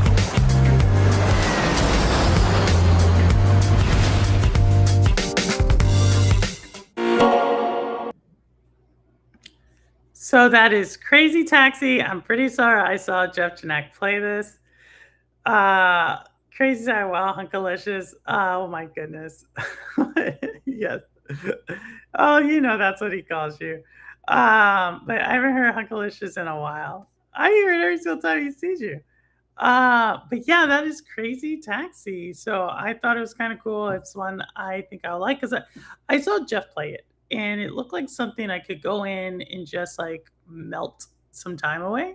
Like it's not like super serious. It's kind of like how I play Star Fox now. Like I can play like a Planet of Star Fox in like 5 minutes or about 5 to 8 minutes. And that's usually me trying to like do like get some level up. So Crazy Taxi. Their internet went crazy because they use AI assets throughout a Crazy Taxi. I just found that out. There was a shirtless guy. That's what I was talking about. Oh, I would be back. Bring back Hunkalicious. Oh, will you? Oh my goodness. Daytona, it's a drawing. It is a drawing. What do you see in a drawing? My goodness, y'all are crazy. Y'all are crazy. Y'all are crazy. All right, we have another one. Like I said, I have a couple. I've been like holding back on the trailers, so I have like quite a bit today. So here we go. Here goes another one. Actually, show this one. I haven't seen this one before.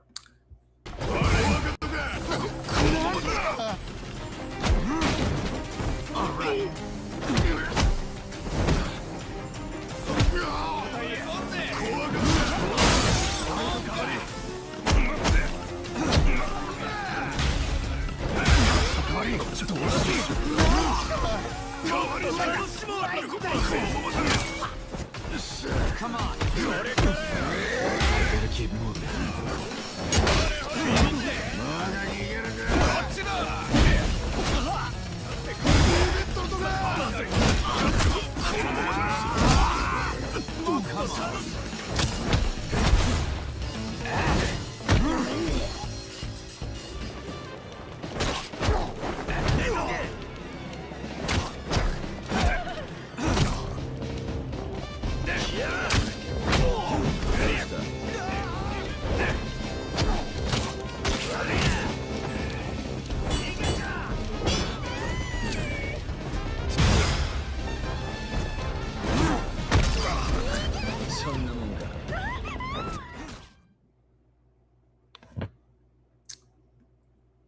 So that is Stranger Than Heaven.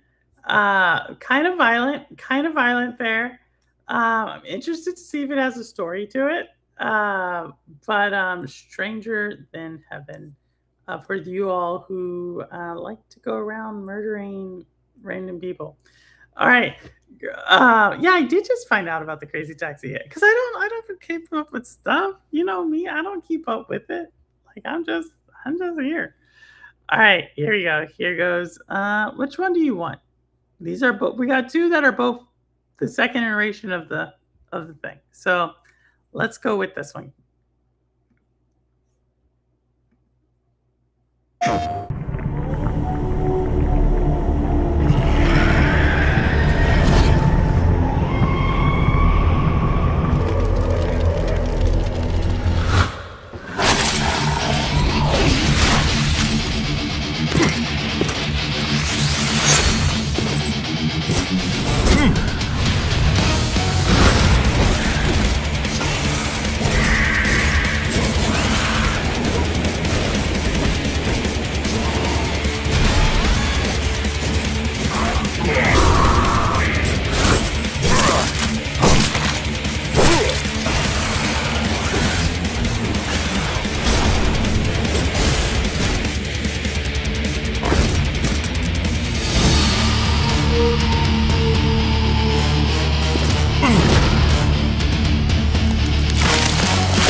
That is Slain 2. I cannot say that I played Slain 1, but it looked like it was like a heavier version of like a action adventure game. So it's like something I feel like Cowboy would like, to tell you the truth.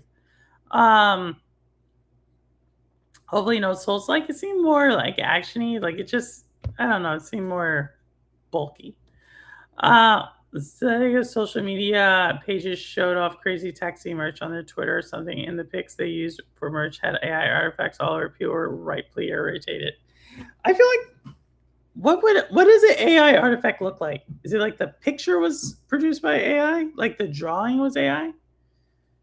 Has dead people in it. Stranger Than Heaven has dead people in it. Oh, so you're not killing live people. It's like um so you're like killing like zombies. Hey Zalik, what's going on? Great for you to see you uh on stream today. I had the Steam demo to my which one? The one right there? The Slain 2? Yeah. Well, we're gonna do another one that's a second iteration. It also starts with S, but this one I think's been out for a second. All right. So here's the next one.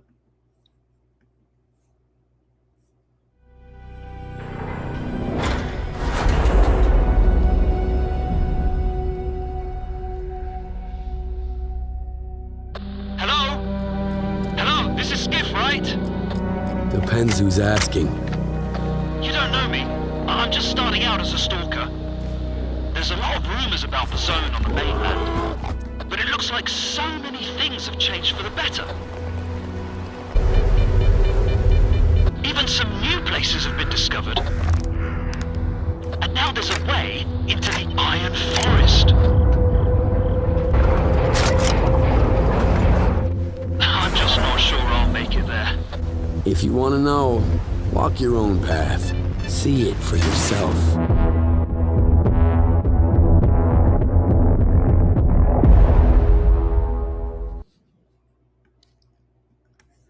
So that was Stalker 2 coming out. So we had Slain 2, we had Stalker 2. You know, I don't really hear too many people talking about Stalker 2. Boycott was discussed. It was discussed. It was say like, but do you have feelings on it? Because I think correct me if I'm wrong, chat, because Obi was adamant that he's not going to participate in it. a couple of y'all were adamant that you do not play PlayStation.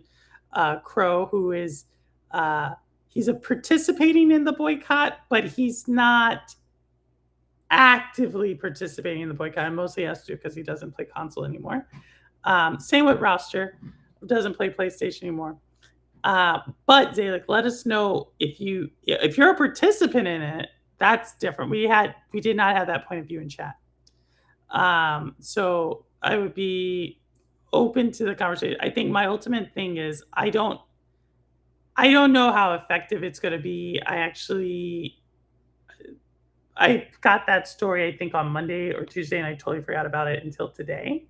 So let us know. Let us know.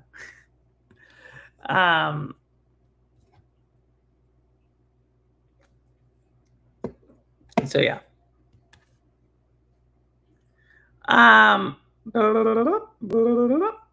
Let's see. I think I have a couple more. Maybe one more. I'm just starting out as a stalker. Oh no, that was not a good line, was it? I thought the same thing. when I heard that.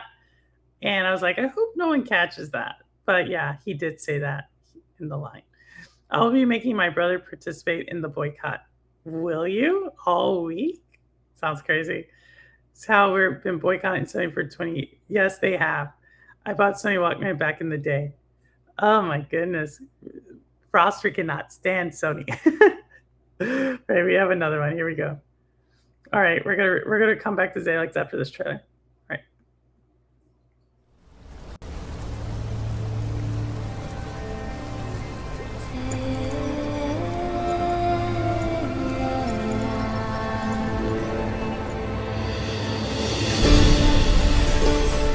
As the strings of fate tremble, guild hunters awaken once more.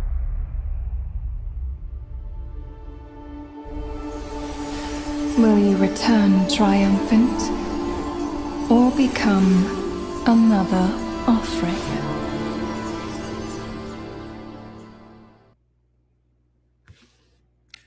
So that is Mistfall Hunter. I want to like that game, but at the same time, I feel that it can. What's the word I'm looking for? Like, I want to like it, but it feels like it could be a game that doesn't take off. It reminds me of that. If Geek was still in the chat, I would ask him. But there was a couple of games that launched last year that I was like super excited about, and then they just dropped off. Like there was one about I remember you had different characters that you could be, and one was like this rabbit character, and you went around the map.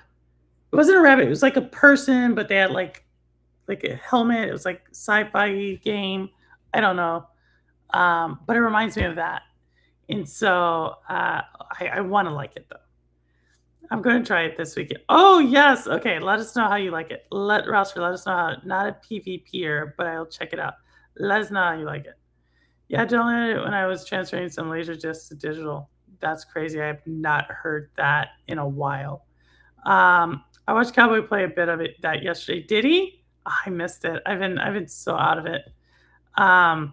They're both digital. They both require physical medium, as does all digital to be. Oh right. I missed that. I missed it. All right. So, okay. First Josima, you're good. Josima's really good. That is exactly the game. First Descendants. I feel like a lot of people were into First Descendants. Like when it came out, a lot of people were like, "Oh, like looks," and then it just died. Right? I don't know what happened to it. Maybe there's still First Descendants people playing it, but First Descendants, you totally got it. That's what that game reminded me of, even though that's more fantasy and it's a totally different gameplay. I just feel like, is this going to have like a solid player base? Like, are they gonna like still maintain a solid grower? I don't know the answer to that. The lighting lacked depth. The graphics felt flat for that one. Oh, Mistfall Hunters. Oh no, is it like still in beta? Because this is why I don't play demos and betas and alphas and whatnot. Because if it was, oh, that sucks. That sucks. So yeah. Oh my goodness. All right, all right, all right. Here we go. Here we go. Here we go. I think I have one more. I think I have a movie. Yeah, I want to see a trailer of a movie. I think I have a trailer of a movie. Yeah, would y'all like to see that? Or no, I think it's a video game. All right, all right, all right, all right. Here we go. Here we go.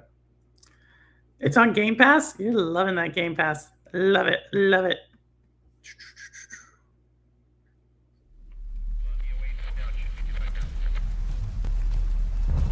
Tear it open!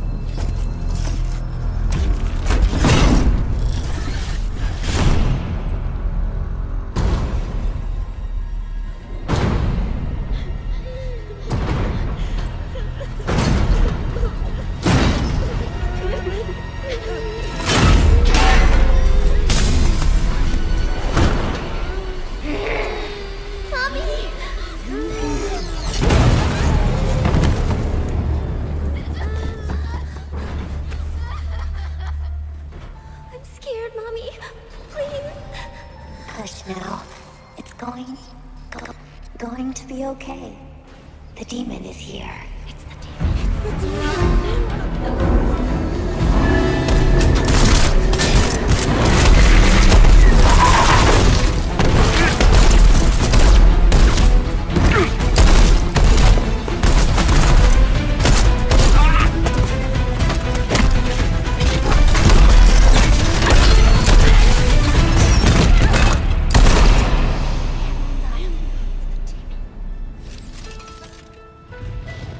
Follow me.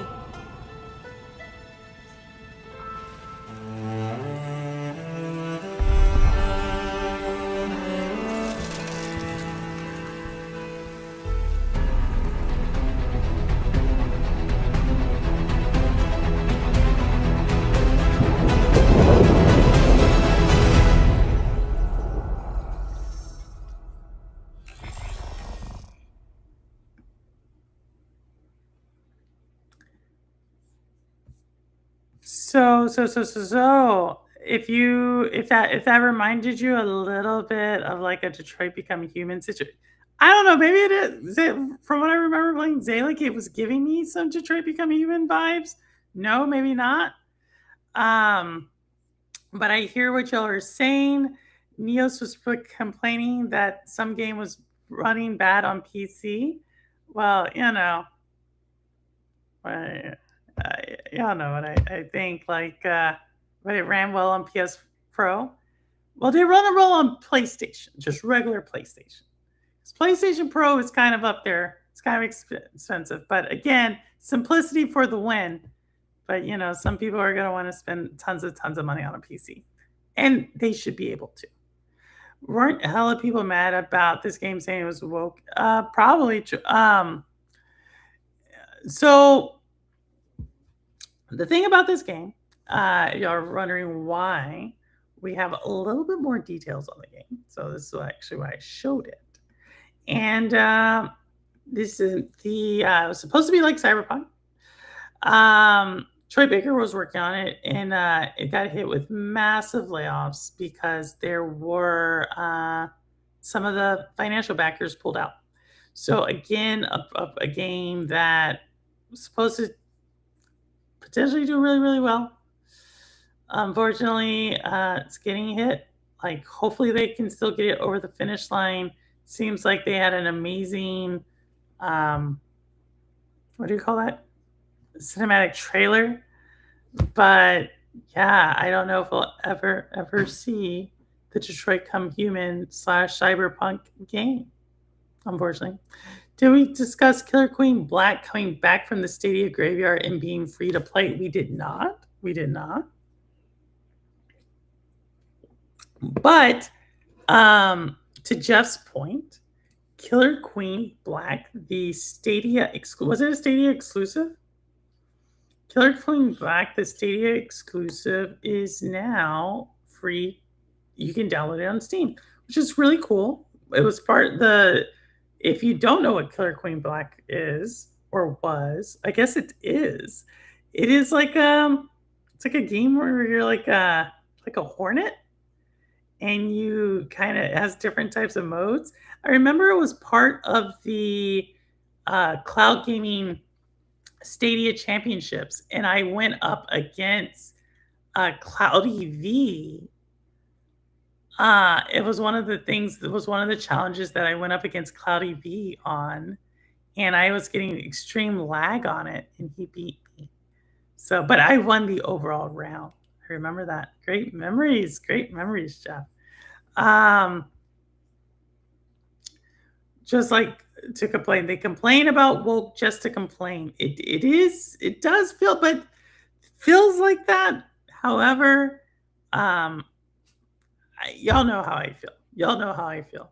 2 points of correction for clarity. I'm transferring my disk-based digital media, okay, to solid state, and I don't bet on Polymarket that the U.S. would instigate the world's most deadly genocide, but it is. But did bet on Poly?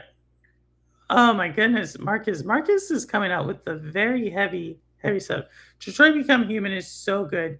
Do you like that's like Ambi's favorite game of all time, I think. I remember Zalek got a whole bunch of people killed.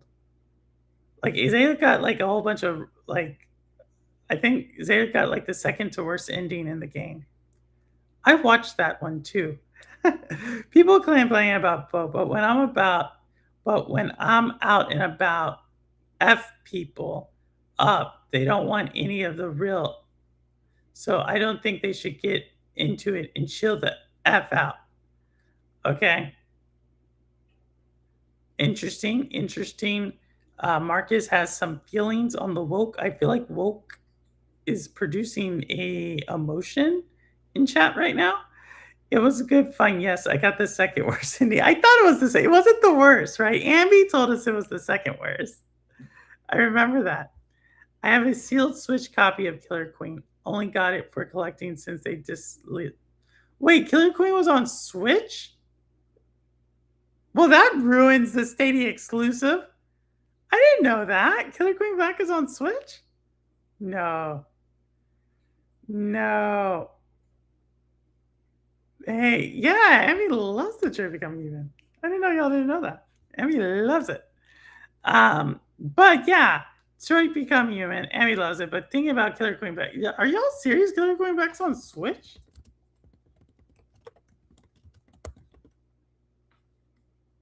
No way.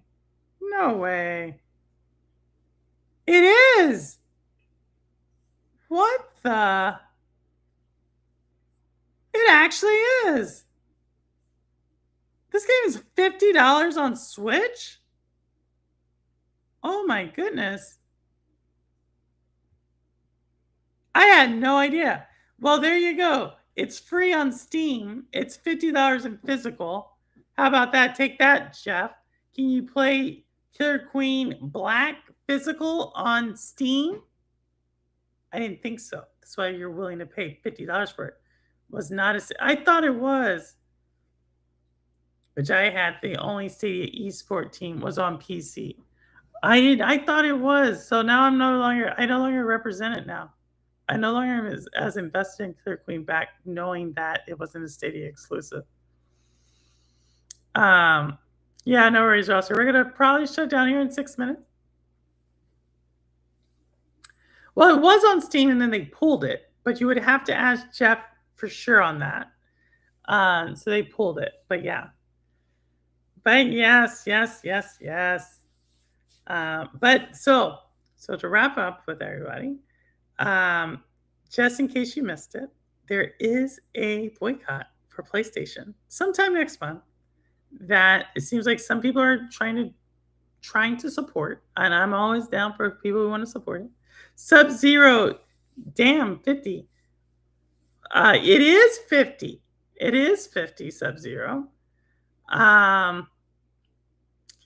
It's in physical for 50. I would not think that game was $50. To be very frank, I don't know if I would pay 50 for it, but it is kind of a fun little game for what it is. I'm not sure if I would pay 50 for it, to be very clear. Here we go. But with that, I think I got everybody. I think we talked about everything. If anybody wants to come on, let me know. I will drop a link if you want to come on. It's is it about the physical disc? No, Sub-Zero. It was, and welcome Sub-Zero. It is really about it's just physical on 50 that was on Amazon. I'm not sure if you could get, I would imagine you can't because I don't even think the company's still in, I think the company went out of business. It's like a territory. Carry Queen back seems like it's, yeah, it is. Well, from what I remember, you have like to bring things over to one side or the other, and you have the ability to play 2 on 2, from what I remember. Um, but again, I haven't played the game in so, actually, I lied. I played the game like 6 months ago in an arcade version. I did, and I posted it on Blue Sky for Jeff. Uh, Someone get on Lo-Fi? Lo-Fi's not here. Dark woke. I'm dark woke. I am force woke upon those who condemn it. I don't know what that means. I don't know what that means. But I get it. I'm dark woke. I'm force woke upon those. Wouldn't that be a social justice warrior? Isn't that what we would define a social justice warrior? Did not play Territory Wars. I did not.